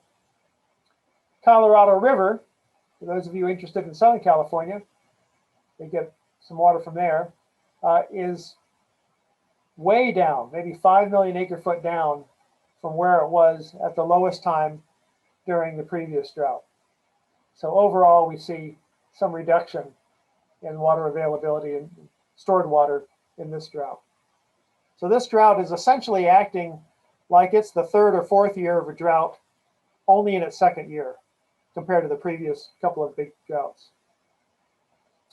With a warmer climate, we're going to see less stream flow and less soil moisture from the same amount of precipitation. We're definitely seeing that in this drought, and as we did in the previous drought. It's going to give us less runoff overall. It's going to shift more of the runoff from the spring to the winter, because remember, we have less snowpack. We're going to need to have more cold water in the reservoirs in order to keep cold water downstream of those reservoirs under warmer conditions for the salmon, which are a cold water kind of fish. We're going to have far more forest and wildfire impacts. Pretty much with every major drought, we've had forest impacts, forest ecosystem impacts among the major impacts. But I think with these warmer conditions, we're seeing more wildfire implications from those forest impacts. I think we're looking at permanent changes to the forest ecosystems and aquatic ecosystems with the warmer temperatures in particular. Maybe the next generation will see these changes as normal to them, but they're definitely very different for us. And we're going to also see increased problems for flood operations, because we're not going to have that dampening effect of the snowpack that takes some of that winter precipitation, snores it as snowpack, and releases it in the spring. So it's going to run off more quickly, and we're going to have some more interesting problems with floods. So essentially, what climate warming is doing to California is it's making our already extreme variability, already extreme climate more extreme. I want to go through several different areas for major impacts that this drought is having. Urban and suburban impacts. So most of the economy, almost all the people are living in urban and suburban areas. These areas are mostly pretty well prepared, and they really started to get very well prepared after the 88 to 92 drought. So these areas didn't see a huge impact, economic impact, I should say, in the previous drought, and so far they're doing fine in the second year of this drought. If it stays dry, we might see bigger impacts. So far, the Santa Clara Valley, Healdsburg off the Russian River, and Fort Bragg over on the coast are the urban areas that I'm most familiar with having put in essentially mandatory cutbacks. Healdsburg, the Russian River is very dry this year. I think they just recently instituted a 40% mandatory reduction. So people will be drying up their lawns in Healdsburg. Relatively little economic disruption, a lot of inconvenience, people affecting their landscaping. It has a major impact in terms of disrupting the urban water finance, because that's when they sell water, that's how they raise money for the water systems, local water systems. And there's some problems of state policy, of local versus state responsibility. We have a lot of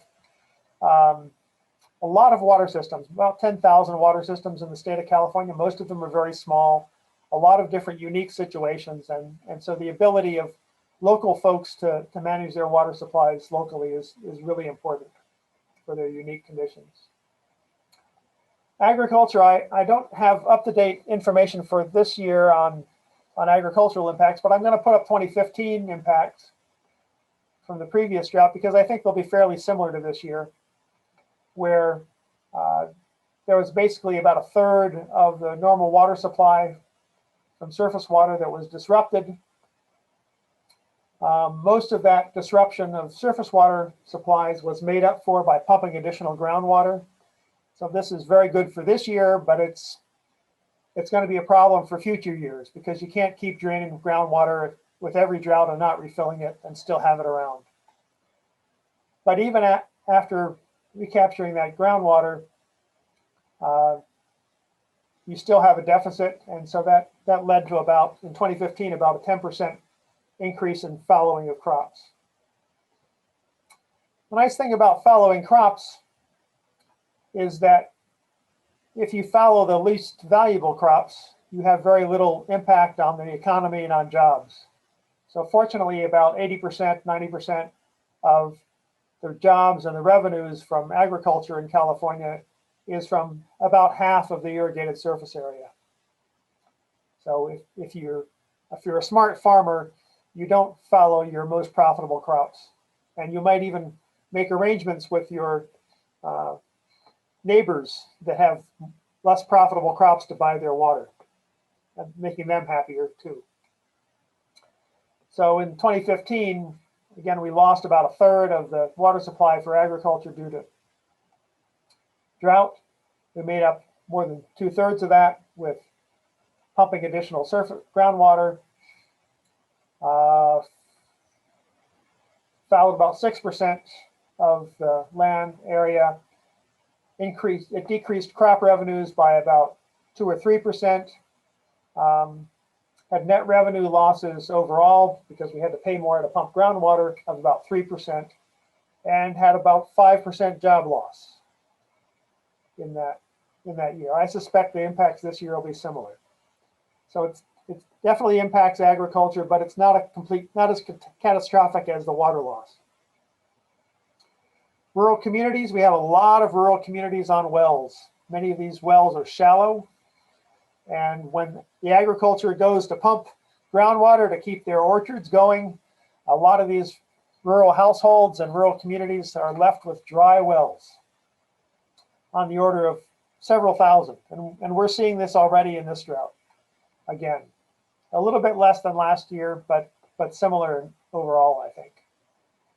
So this is a major area that we have to continue to work on. Ecosystems, I think, are very hard hit. In the previous drought, we lost 140 million trees, led to worse wildfire impacts. We had a lot of losses of fish, reliance on hatcheries for fish.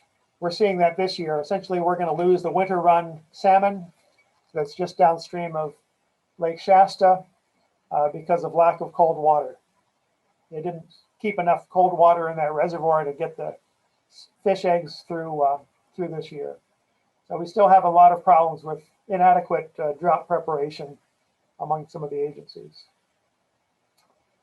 We're seeing some changes in delta flows. This is a picture from 2015, but they just reinstalled this in the last few weeks of a drought barrier to keep the salt from intruding further into the delta from tides. Here's the case of cold water in Shasta. Here you can see this is again from 2015, I think. Yeah, the amount of cold water decreasing over time and eventually not being enough to keep the salmon going. The way we've approached droughts in California has been fairly successful, not perfect, but fairly successful, by having a portfolio of actions. We do a lot of different things at the local, state, and regional levels. Everything from plumbing codes to water conservation to groundwater management to reservoirs to trading water between neighbors. This is called portfolio planning. Essentially, every drought tests our systems. People talk about, can we drought-proof California? I don't think this is possible. Just given our climate, we're always going to have droughts. It's a little bit like folks from the East Coast will always have hurricanes. It's not like you can hurricane-proof the East Coast of the United States. You can be better prepared for a hurricane. It reduces the damages tremendously, greatly reduces the loss of life. That's the kind of situation we're in with droughts, only they're not as violent as hurricanes. And just like with hurricanes, with every drought, it's going to test our systems. It's going to test our portfolio of preparations. And we're going to have to make improvements. And so I think it's very important when we take these tests that we not panic and that we not be complacent and that we try to learn from them and make improvements. Because we're always trying to adapt the water management system to a changing climate, to changing water demands, and changing society expectations. So we want to take the test seriously, not panic, and not be complacent. I mentioned some of the different water management areas and how well or poorly we're doing. So this is, again, from the last drought, but I think scores will be about the same I would expect for this drought. The urban areas, it's easy because they're pretty rich, they're pretty well organized. It's the areas that are the least organized and the most impoverished that have the most troubles with drought. And I think that points our directions for state actions in these areas. If you compare California to other parts of the world with a similar climate, we actually do very well. I like to tell people that we do a terrible job managing water in California. We could do a lot better. But if you grade it on a curve, we do pretty well. We've been able to support a very wealthy society, tremendous amount of food production, and even our ecosystems tend to be in better shape than many other Mediterranean climate ecosystems in other parts of the world. So just because we're doing a terrible job does not mean we should think that we're not doing anything right. Relatively, we're doing things pretty well, but absolutely we should always try to improve. Drought lessons for California. Californians' human uses are adapted pretty well to drought. There are some definite exceptions and some important exceptions. But the most important thing, I think, is that we've developed portfolio approaches that give us a lot more flexibility in adapting to drought and in responding to drought and preparing for the next drought. Groundwater is one of our major drought buffers, and we really need to improve its management. We have some legislation coming from the previous drought to work in this direction. It'll take another 20 or so years to get there, and certainly this drought is going to put an exclamation point on the importance of us getting a handle on groundwater quite a bit better, both in terms of quantity and quality.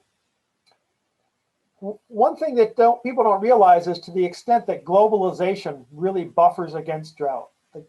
Being in a global economy means that if we reduce agriculture, that doesn't mean we're going to starve. If you had a drought like this a few hundred years ago, that would have meant that people would be starving. We'd have famine and pestilence. Drought impacts globally are much, much less now because we have global transportation systems and global markets, particularly for food. So I'm much happier to be working on droughts now than 1,000 years ago. Ecosystems, particularly forests and aquatic ecosystems, need a lot of attention, and the wildfire impacts from that, I think, are tremendous. I went back from the previous drought and did a calculation and summed up all the economic costs from that drought. There were about $9 billion worth of costs from the 2012 to 2016 drought over 5 years. That drought was followed by several major wildfires that you probably remember. Each of those wildfires, major wildfires, caused on the order of 10 or $20 billion worth of damage and cost dozens of lives within a 2-week period. So sometimes the major economic and public health impacts of drought happen after the drought has ended because of these changes in the forest ecosystems and wildfires. And it's not just the direct property damages from these wildfires. Several of these wildfires, as we saw last year, would shut down school systems and businesses due to air quality impacts over much, much larger areas for long periods of time. And statistically, you can see increases in hospital deaths and hospitalizations from the air quality impacts of these wildfires. So it's not just the direct property damage and the direct, people burning up and dying of smoke inhalation directly in the fire area. These impacts can become much more regional. Every drought is, again, a test. It's an opportunity for us to learn, to identify the weaknesses that we have, and to focus on making improvements. And I think that's the big thing we want to do with every kind of disaster: wildfires, floods, droughts, all of them. Resistance is futile. One of my favorite slides. California's water management and water problems are going to change. They always have, they always will. And so these are 10 major, sizable changes, at least, in water management that are going to happen, whether we want them to happen or not. We always want to have things remain the same in our lives and for our children and grandchildren, but the world keeps changing, both for better and for worse. And so we're going to see some parts of the Delta become permanently flooded, as they were before we settled there. We'll probably see some reductions in Delta diversions. We're going to manage groundwater more tightly. We're going to see less agriculture in the southern part of the Central Valley, probably by 1 million acre feet, 500,000 to 1 million acre feet, or maybe more in the coming generation. Nitrate contamination is going to pollute a lot more wells, mostly because of irrigated agriculture and fertilization of those crops, making those rural areas a lot more prosperous, but polluting their groundwater for a very, very hundreds of years into the future. We'll see less urban water use, more reuse, and most of this is water conservation technology and improvements. It's been pretty good, actually. We're going to see some native species become unsustainable in the wild. The Delta smelt is likely to be among that list right now. We'll see funding solutions for most of these problems be local and regional, not state and federal, although we'll take all the state and federal money we can get, I'm sure. The state's leverage in all of this is going to be mostly regulatory and not in terms of funding. And the salt and sink will largely be restored down in Southern California. We're going to continue to have droughts, and we're going to hopefully continue to try to manage them better. And because I'm a professor, I'm going to leave you with some further readings. So I'll stop there, because I know you've all been paying attention for a long time for at least one interesting talk before mine. Thank you, Jay. That was awesome. That was great. Very informative. Let's see if Christine has some questions for Jay Lund. And I do. And I've organized them starting with our belly button and then going out to the universe. Okay. The first one is, in Marin, water is gold. They pay for every drop they use. It's free here in Rossmore to all of us. The governor has asked us to reduce our use by 15%. What is the one major way we can, as residents, reduce our water usage? That's a great question. About half of urban water use in all of California is for landscape irrigation. That's the biggest target. If you can reduce your landscape irrigation, you're directly reducing evapotranspiration of that water. That anywhere in California, if you're in an urban or suburban area and you want to reduce water use, that's the big target from almost everybody.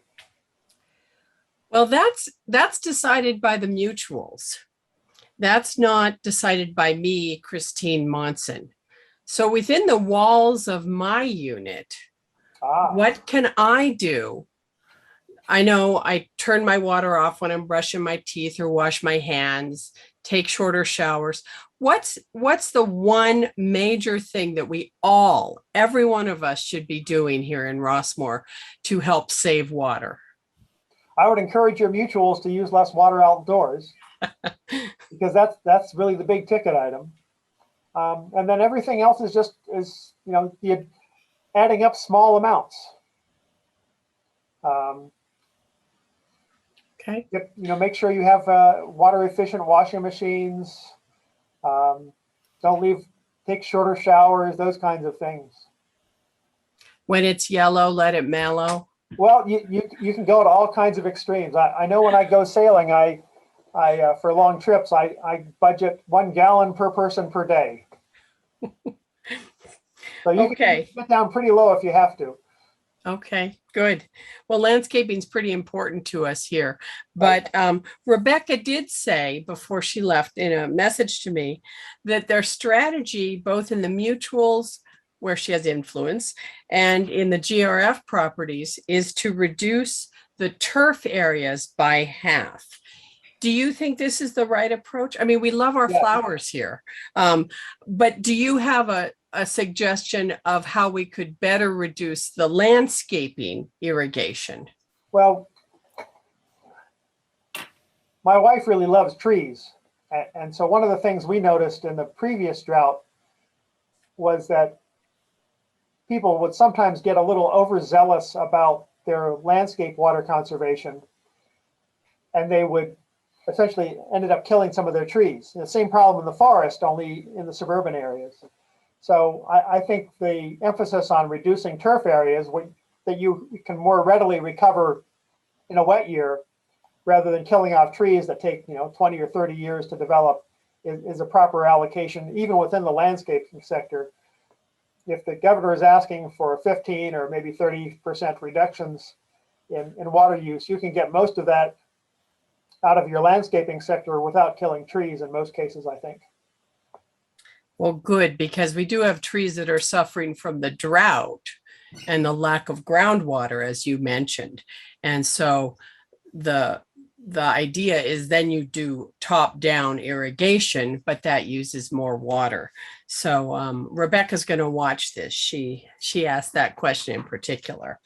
The third question also from Rebecca was, you mentioned the Central Valley and the irrigated agricultural land. There's also a thing of food waste. So how do you balance those two issues? Are we overproducing? You mentioned we've only had a couple % loss in the last drought in terms of agriculture. Would a strategy make sense to reduce that and hopefully reduce food waste as well? Well, I think reducing food waste is a really interesting problem. Part of which I've read is people paying too much attention to expiration dates. Although I must admit, we sometimes have things growing in the back of our refrigerator that I wish we'd gotten rid of sooner.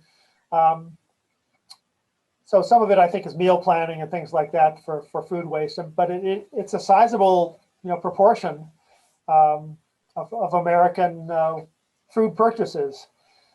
And it would definitely have an impact on the amount of food we grow, not so much in California, but elsewhere as well. The fruits and vegetables and the nut crops and the vine crops tend to be the major profit centers for California agriculture. I'm not sure about the relative food waste importance between those different crop groups, but the nut crops probably have relatively low waste. The fruits and vegetables may be higher. Okay.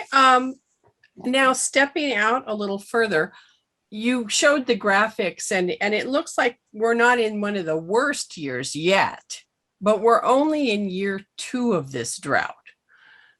Getting out your crystal ball, what do you think we're headed for? I think we're heading for wet years and dry years, more than average years. And all the climate forecasts seem to indicate that we're going to see more wet years, wetter wet years, drier dry years, and more of both of them. So it's going to make this, we're going to have even fewer average years per wet year and dry year in the future than we've had in the past. And we're already pretty extreme as a climate. We have to be prepared for these kinds of droughts to last for maybe a decade. The Australians had their millennial drought that lasted for 10 or 12 years. Had them very panicked, thinking this was going to be a permanent drought.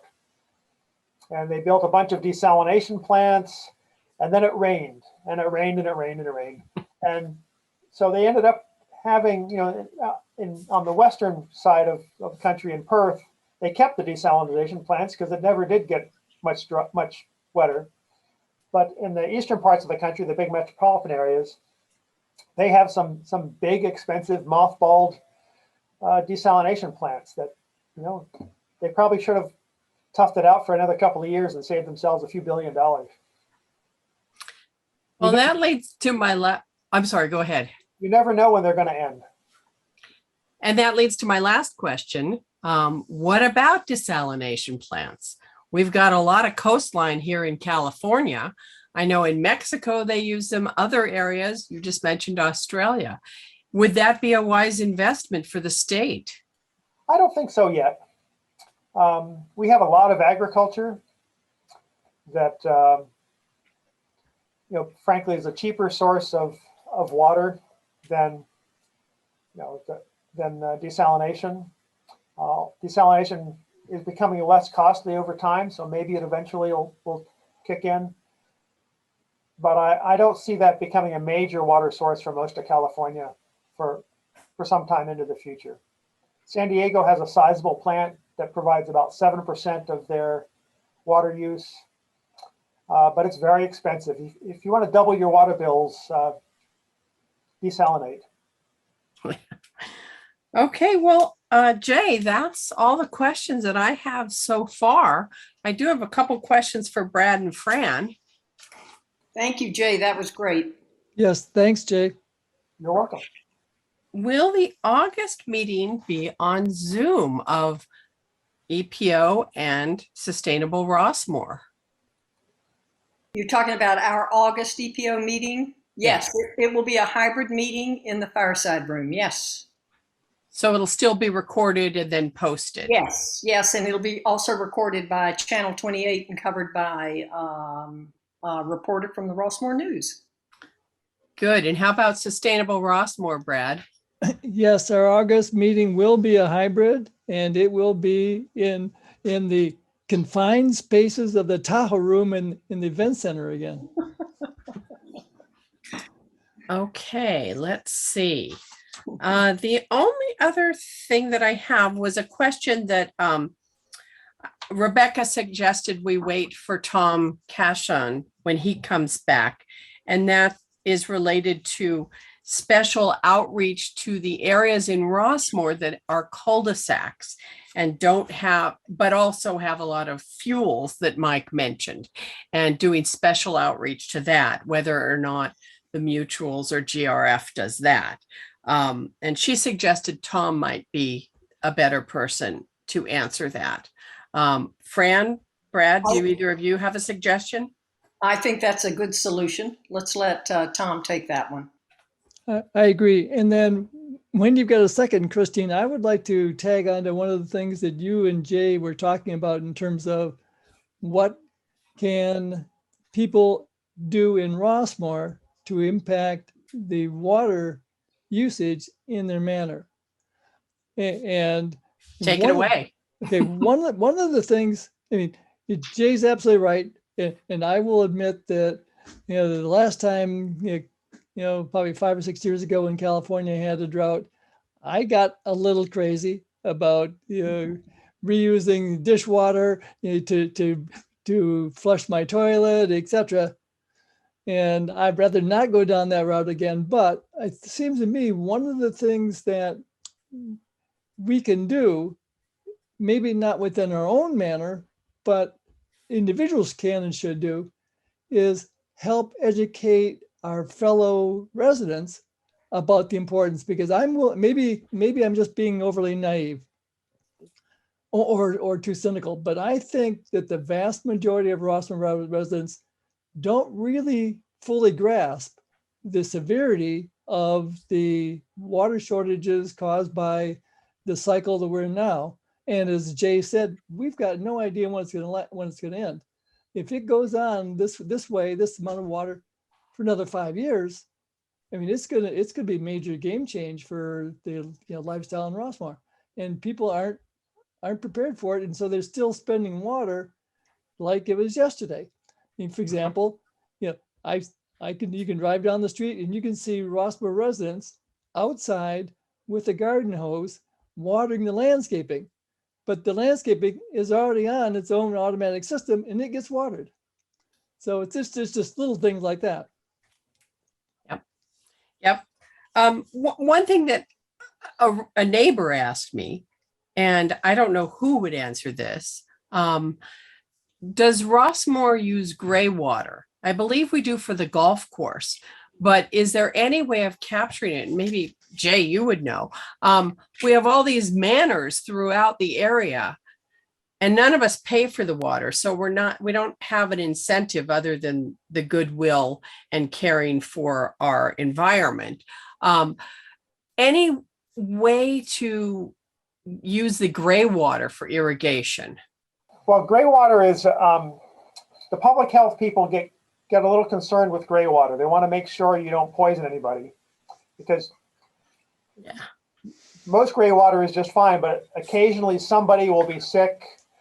and it'll introduce some pathogens into the water, or they'll dump something bad down a drain, and it can have implications downstream. To make to collect and reuse gray water separately from the rest of the water, from what we call black water, which is from the toilet, you need a separate plumbing system. And I'm not sure how much or any of Rossmore has that separate plumbing system to collect the gray water separately. So you kind of have to build your housing with that in mind. It's very difficult to go back in and dig up all your streets and your buildings to add a new plumbing system. And Jay, not only do we not have separate systems, there's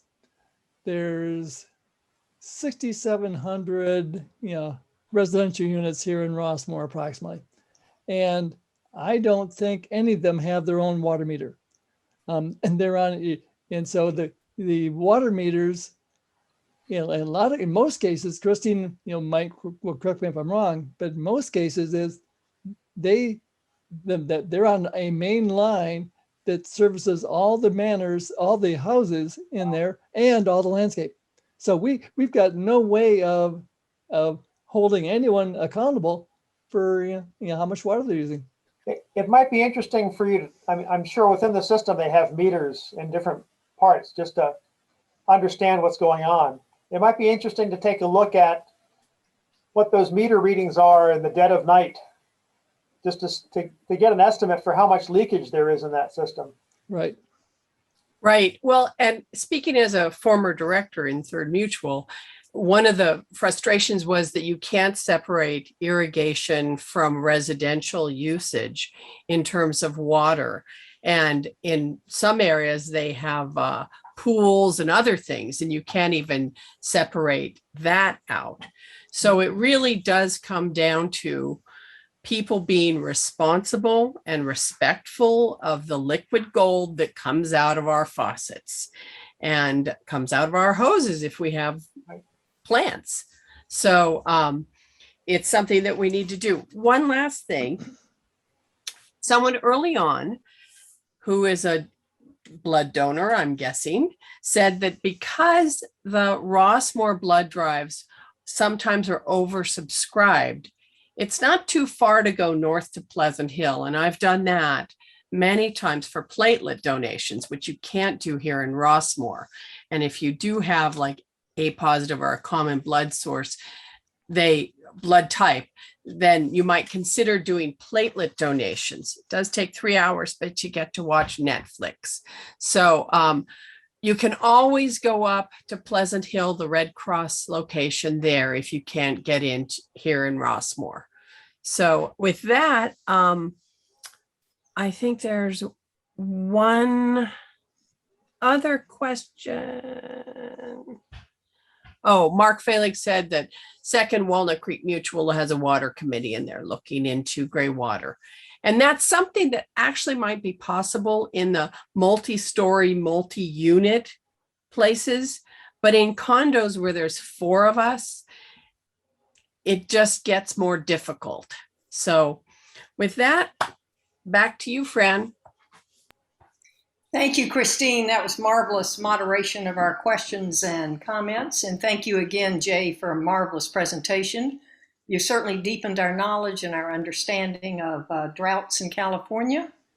And we appreciate that today. I want to tell every Rossmore EPO member within my sound of my voice, please go to rossmoreepo.org, hit the blue button that says members and volunteers, and please give us your updated contact information, even if you do think we already have it.